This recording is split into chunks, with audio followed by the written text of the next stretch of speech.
But this is what is hot tonight. The much-awaited RBI action has finally come through. The central bank has cut the repo and the reverse repo rates by 50 basis points each. The new rates come into effect immediately. The Reserve Bank has also said in its accompanying statement it hopes the move will encourage banks to lend at viable rates. Vivin. That's right, Shireen. The RBI also says it will continue to maintain ample liquidity in the system. The bank is seeing evidence that economic activity is slowing down further, but that inflationary pressures have eased significantly. First up, to understand the ramifications of the RBI's move, let's head across to our banking editor, Lata Venkatesh. Lata, it's been a long time coming. What sort of impact do you think this will have on the liquidity situation? And do you see interest rates heading down now? Well, clearly on both sides, yes. The Reserve Bank's key statement or key argument for announcing this rate cut is the fact that it has seen a very sharp fall in the total amount of money going to the commercial sector. In fact, it points out some very key time periods. For instance, from December 19th to February 13th, if you took that 2-month period, the total amount of loans that went to the commercial sector was 8,000 crores compared to the same period in the previous year when it was 86,000 crores. Even if you took the total credit from April to February, it is down to 4,98,000 crores compared to 6,08,000 crores in the previous year. So actually the total amount of credit going to industry quite clearly shrunk, and it was at much higher rates. And therefore, this move is expected to propel banks to lend to industry rather than lazily park it with the Reserve Bank. They will make only 3.5% on that money. That's the meaning of the reverse repo cut. And therefore, hopefully, they will seek out risk. And that's really the trigger for this. All right, Lata, let me interrupt you because we've got Rahul Bajaj, Chairman of Bajaj Auto, joining us. Mr. Bajaj, many thanks for joining us. As Lata was pointing out, the offtake to industry had really shrunk in the last couple of months. Do you expect this rate action to change things dramatically? Dramatically, definitely not.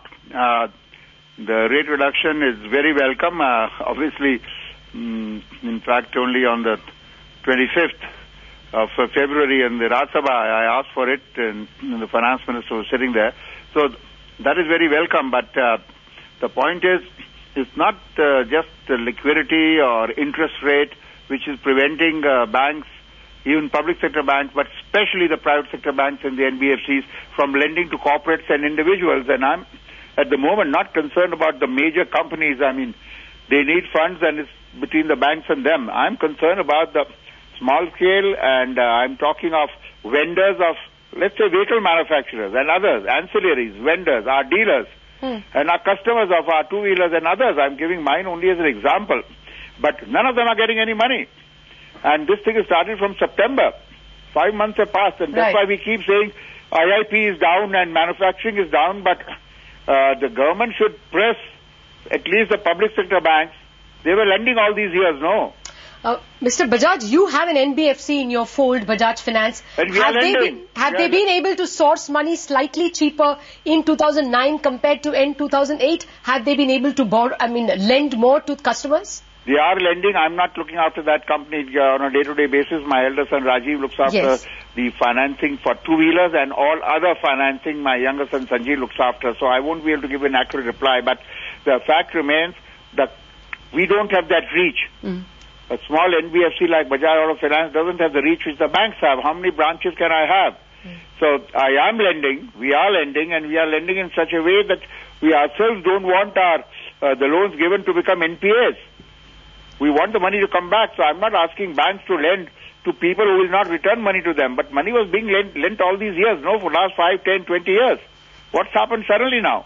You have your finger on the pulse of both the consumer, the producer, and the borrower, corporate and, small scale retail. Would you say things look like they will alleviate a wee bit now? Two-wheeler sales, you think, could start picking up from now? Some companies have already started showing decent growth. Nothing to do with bank lending. The commercial vehicle is down now. It was 65% down in last month. It's 50% down now. I mean, I don't know whether we have to laugh at that or what. Yes, Hero Honda has done well.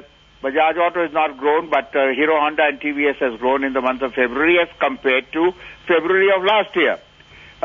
So there is that improvement, but that is not due to the banks lending to the customers or to the dealers or to the vendors. Some of that, yes, but really this is partly also customer confidence. He was not buying, he's getting slightly more confidence now. You see, the customer otherwise was saying, I'm replacing my three-wheeler after 4 years, two-wheeler after 4 years. He decided after October, I'll wait for 1 year more. He doesn't know whether his job will be secure or not. So that position may be slightly better. I don't know how much better. I think 2009 for a lot of industry sectors will be a difficult year in India because nobody really knows in Europe, America as to how long this will last and what are the cures for that. Every day there's a new bailout.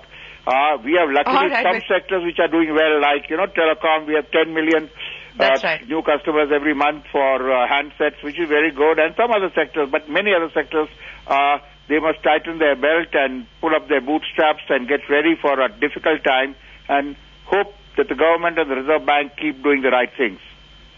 All right, Mr. Bajaj. On that note, we'll leave it there. Many thanks for joining us. Rahul Bajaj, Chairman of Bajaj Auto, there on his reactions to the RBI rate cut. We're also joined now by D.K. Joshi, Chief Economist at CRISIL. Mr. Joshi, many thanks for joining us.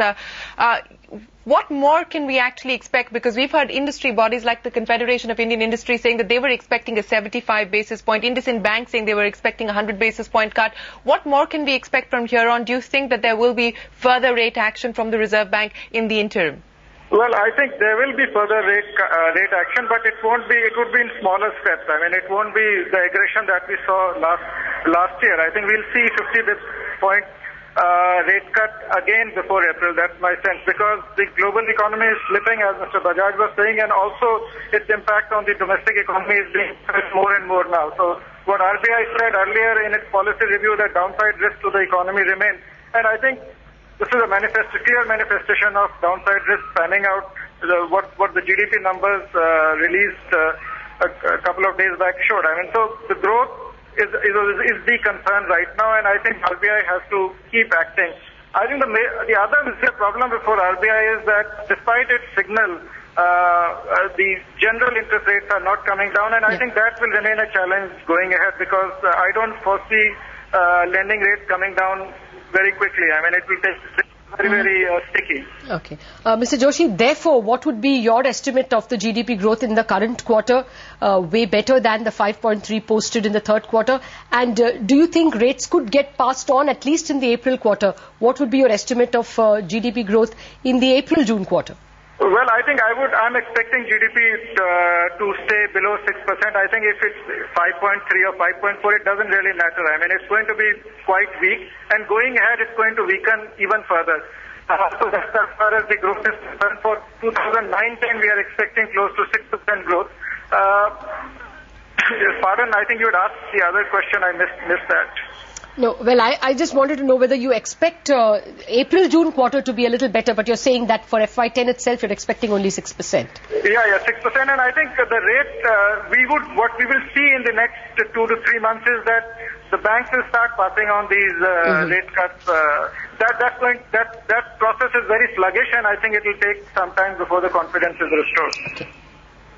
All right, Mr. Joshi, we leave it there. Many thanks for joining us. D.K. Joshi there, the Chief Economist of CRISIL. Well, it's been a busy evening, clearly, as you can see. And let's hear